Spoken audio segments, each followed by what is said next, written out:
I'm Jeff Philbin, and this is Dinner DeeAs, your destination for how to do dinner differently. Today, a Wok 101 as an expert chef shares how to stir fry like a pro and a family recipe for egg rolls refined across the generations.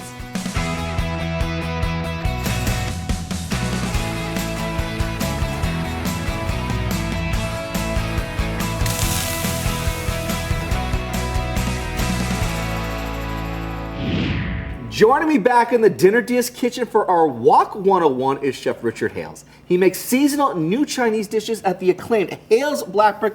Welcome back to the Dinner DeeAs kitchen, my friend. It is such an honor to always have you in here because we always learn something. We always have fun with you. And not only is Chef Richard sharing how to choose and use a wok for the first time, he's also sharing his family egg roll recipe, passed down from his Filipino grandmother. I mean, that is absolutely a treat in itself. Awesome. And I can't wait to get into that. But first, you got to teach us all how to really use a wok. So this is a Mandarin wok. This is what a professional kitchen would use. We also have the Cantonese wok that has the two handles. Now, what would be the purposes and what's the difference between it? A handle on one, no handle. Well, what do you find is the purposes then? In my kitchen, we use this for our orders, and we use the double one when we're doing larger batches of things. But in a Cantonese kitchen, they will not have this handle here.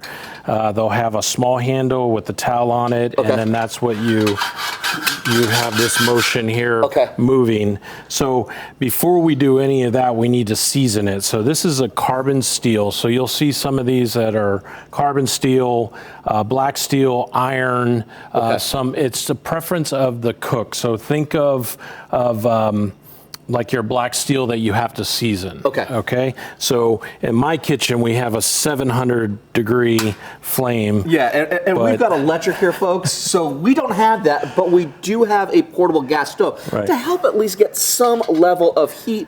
And really, what you're looking for is direct flame contact. Right. So what we want to do is we want to heat the metal up, because it has pores in it. And once the pores start to open, we're gonna put a little bit of kosher salt in there, and we're gonna scrub out any impurities. Like you can start to smell some of the impurities, but it's already smoking. Yeah. So what I like to do here is if, say for instance, you didn't have a portable gas stove, you're stuck with just the electric range. Could you use your, go outside and use your grill? Yes, anywhere you have an open flame, I think it would be a great idea to take the grills off and just put it over the open flame, or even if you have a torch, and if you can see right here, it's starting to change colors. It really is starting to change those colors. And like, I want to take the Chef Jeff cam here, so that way I can get it right at that little bit there. So what you want to do is you want to move it around. Because you want to get the whole thing black.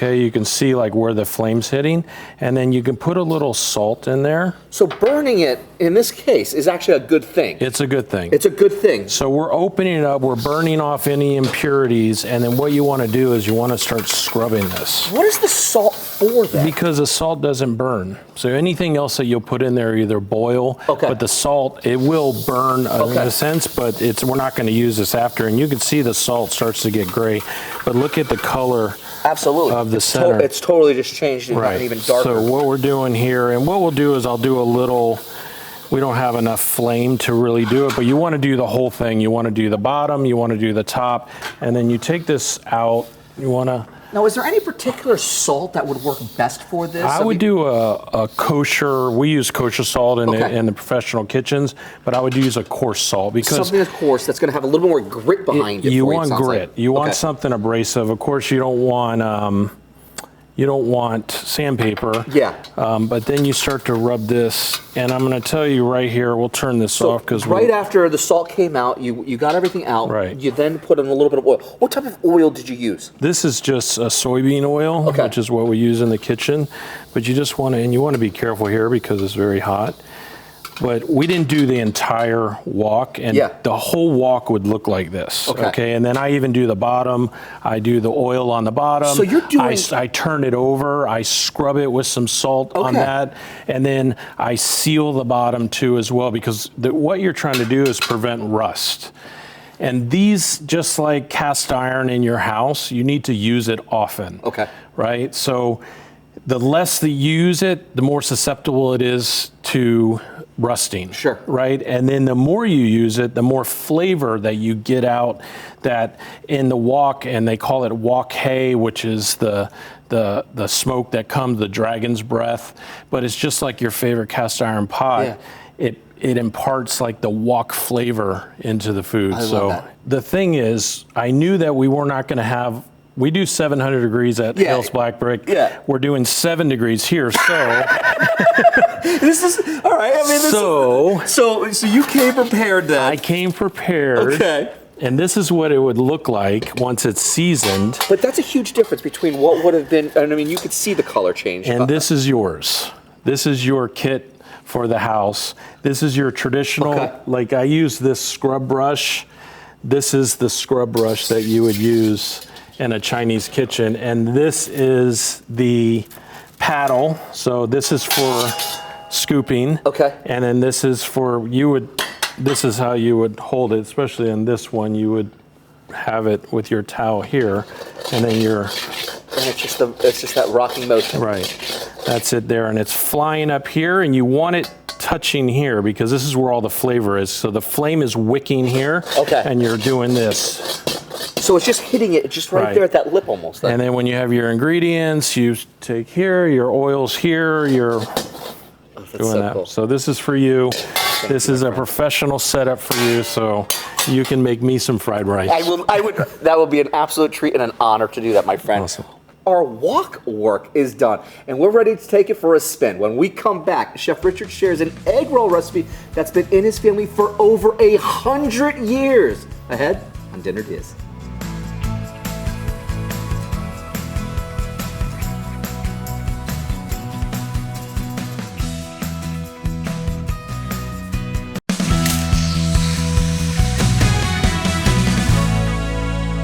Welcome back to Dinner DeeAs. What's the deal? Well, woks. Chef Richard Hales is with us today from Hales Black Brick, sharing his tips for how to use an essential item in any kitchen, a wok. Before the break, he shared how to season a wok from scratch, getting it over high heat, then scrubbing with salt to get out all of the impurities and rubbing it in oil.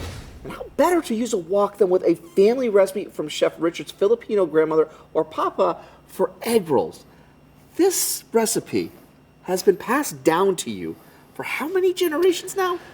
Well, when my grandmother was alive, she said her mother to her grandmother, and I estimate it's around 100 years that this has been in my family, and I'm the current torchbearer of it. I asked my mom when I opened Black Brick here in Tampa, I said, what's the recipe? And she said, we don't know the measurements, but we know the ingredients. So I literally just did test after test till I remembered the flavor that my grandmother gave me these egg rolls. When I would go to her house, she would have a pile of these egg rolls, a pot of rice, and a stack of Twinkies for me. I love that. And where was your grandmother from?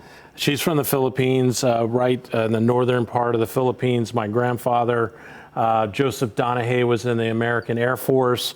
He was captured behind enemy lines.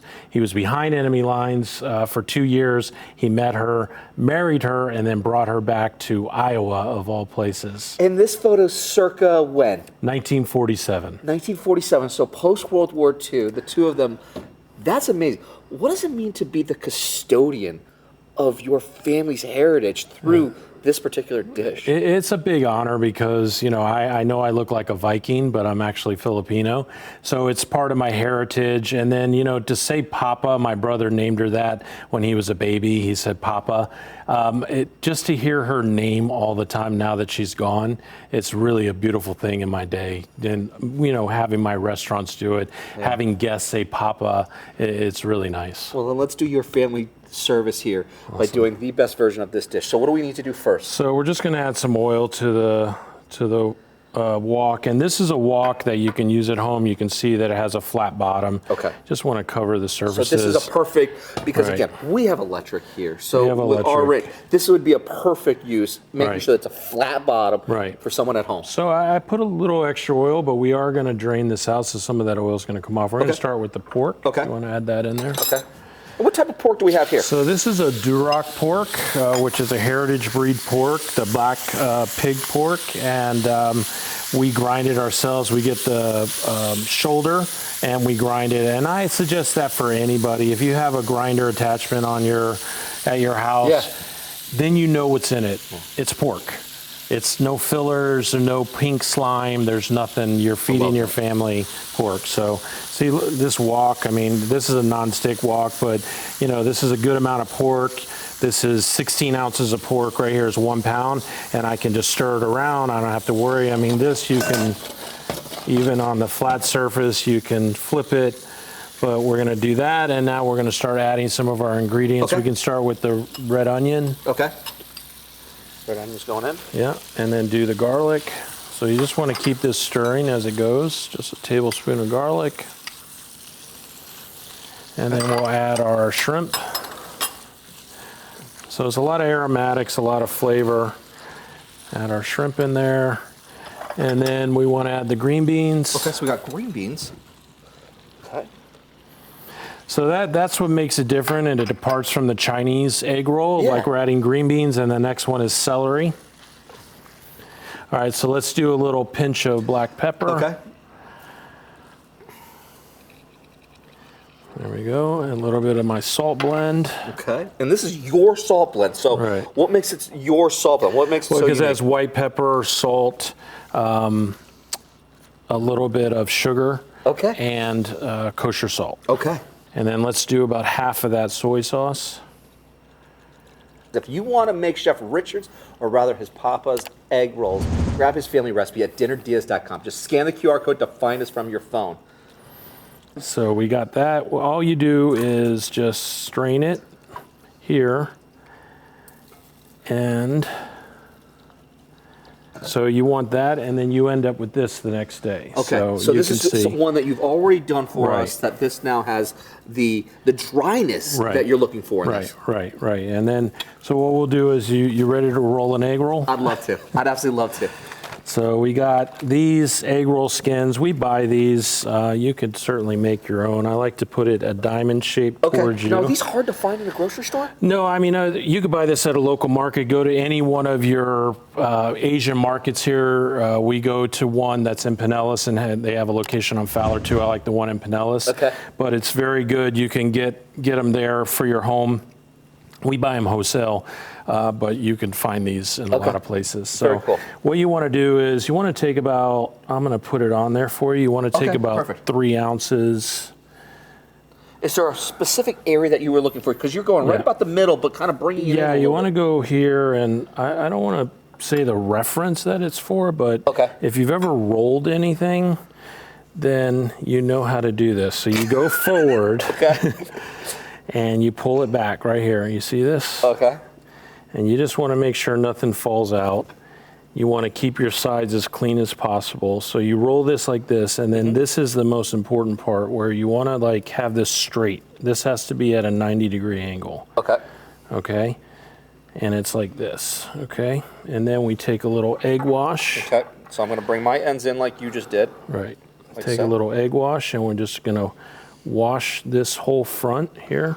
Okay, and that's going to help become the seal for it? Yes. And then you want to kind of like press it down. Okay. You want to press it down. You want it tight. You need it tight. You don't want anything to break. Okay. So there. I hope my cooks at Black Brick are not laughing at me now on my roll, but man. Well, I mean, if you need someone to help you on the line, did I do all right? Look at that. I did? Look at that. All right. Okay, so you don't want these to sit around for too long. Okay, because you do not want these to dry out. You don't want them to dry out because then they crack. So you just want to make sure, sometimes we do this here just to make sure so that they're completely sealed and there's no openings. And then, all right, we're at 280, so that's high, but just put that in there. Okay. Not as high as I expected, but then what we're going to do is we're going to par fry these. Okay. And what we're doing is, because you rolled it and notice you had like multiple layers on top of each other, those layers need to cook. And then of course you need to heat the inside. So as soon as they get sort of like a blondish color, that's a good point to take them out. And then when you're ready to serve them to your family, You fry them one last time, a second fry, just like a French fry. Just like a French fry then. Just like a French fry, do a second fry, get them nice and golden brown, and serve them hot and crispy. Okay. While our egg rolls have their first fry, we're taking a break. When we come back, we do it all over again and fry them a second time. Plus, Chef Richard's delicious dipping sauce ahead on Dinner DeeAs.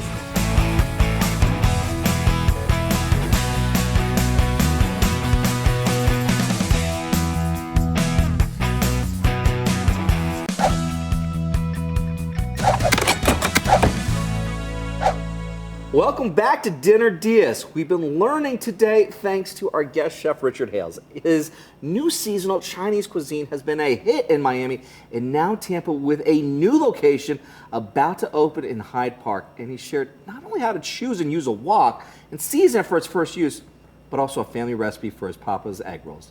Before the break, we used a flat-based wok, works a lot better on a glass stove, and cooked up ground pork, adding in shrimp, garlic, red onion, celery, green beans, Chef Richard's salt blend, soy sauce, pepper, and then we let it all drain out. We switched it out for some already cooked and cooled them and wrapped them, giving them their first fry, a lower oil temperature that we were wanting because we just wanted to make them a nice gold hue to it there. Yeah, we want to call it blonde, and we'll cook them first at 330. That's the first fry, and then 375 on the second one. Okay, so we're gonna pop these ones back in. Because the second one, they're already cooked, the layers are already cooked, and all you want to do now is just brown them off and get them nice and crispy. And this is really where it's going to come in with that cook. Okay. Right. Very cool. Awesome. And then, we have this color is what you're looking for. I always say you want them golden brown, not golden black. Golden brown, not golden black. All right. Very cool. So we're going to serve them with the dipping sauce. This is kind of a hybrid version. My grandmother, of course, her base was soy sauce, but then she used a little bit of honey and a lot of black pepper. I don't know if that was a traditional Filipino dipping sauce, but it was hers. This one, since we are in a Chinese restaurant, I'm using diluted red vinegar, gluten-free soy sauce, and then my chili oil that I've made on this show with you before. Yeah, you have. To make Chef Richard's family recipe for your dinner, head to dinnerdeas.com. And you can grab it and print it all with the amounts and the directions. Just scan the QR to get to it. And if you make these for your dinner, let us know how they turn out. Find us at facebook.com/dinnerdeas and send us a photo. That's what Kathleen did. She's watching us in Spring Hill. Hi, Kathleen. And she made the Parmesan potato wedges shared by Chef Jay Narvaez from Crucella. She told us they were delicious. They look fantastic, Kathleen. I'm so happy that you tried that recipe. Thank you so much for making them. All right. Now we're getting a little bit of that golden brown over on this side here. You just want to take them out. You can take them out. This is good? Okay. Yeah. And then just put it on a little paper towel. Let it drain the oil a bit. But you get all of these, you see all these little bubbles. That's for all the crispiness. And then if you do a little, what is that called? ASMR? Yeah, exactly. It's just that little bit right there. Oh, I can't wait because when we come back, time to taste this time-honored recipe from Chef Richard. Ahead on Dinner DeeAs.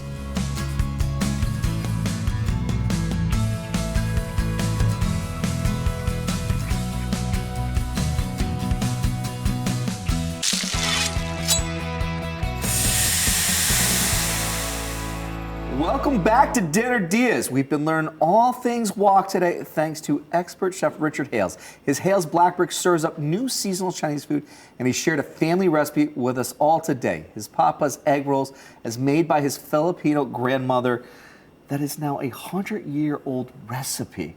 Yes. Like I said, being the current torchbearer comes with, it's a double-edged sword because my mom and all her sisters, they judge me on every egg roll. So sometimes I'll hear, it's not right. Oh, so they are on every egg roll. They're like, hey, like Richard, no. Yes. You go back. Sometimes I get my feelings hurt when my mother comes to the restaurant and I'm like, you don't want an egg roll? And she's like, no, I'm good. Okay, well, is there a special way? Is there a technique? Well, first of all, in the Philippines, there's no such thing as a knife. Well, so then do not cut these. Knife go bye-bye, just like that. Forks and spoons are the only ones. And I used to love to eat these little crispy edges first. So like I would hold it like this. Okay. And eat off the top. Oh, yeah. And then take a little bit of your sauce, and I like to just pour it on the top. pour it on top. And now you'll notice that first bite didn't have a lot of salt. Now try it. But this is the way I eat them. You can dip them in, but then your filling's going to be in your dipping sauce. And you know what's cool? You were saying. Yeah. Nice. You piece want of that shrimp. meaty bite of shrimp, and look, it is right there. It is right there. I'm going right back for that one. There's mine. And you got yours right there. Yeah. Just that whole double frying, surprise those bites. That is so good. This is like perfect. I mean, 100 year of a recipe that you get to evolve, that you get to be able to, have all those inspirations too. Right. This is perfect, like any time of the year to be able to just get people together. And I think families can do this together as just one unit. And for a chef to be able to share his culture, I know, like I said, I look like a Viking, but I am Filipino, and just to be able to share that culture, and in every market, the Filipino restaurants are not very common, and to be able to put this in my restaurant is just really something from the heart, and we love serving it to Tampa. Tampa absolutely loves this too, because we love you, my friend. Thank you. Thank you so very much for being here. It's always a blast when you're here. It's always a treat. Thanks again to Chef Richard. Grab his family recipes for these egg rolls at DinnerDeas.com, and feel free to serve them up with Twinkies the way his papa would, because that was a little piece of the youth right there. Yes. Never ever lose sight of your youth. We always have a link to his restaurant, Hale's Black Brick, which opens a brand new location in Hyde Park very soon too, by the way. Very exciting. I'm Jeff Philbin. Thanks for watching, and see you next time for more Dinner Diaz.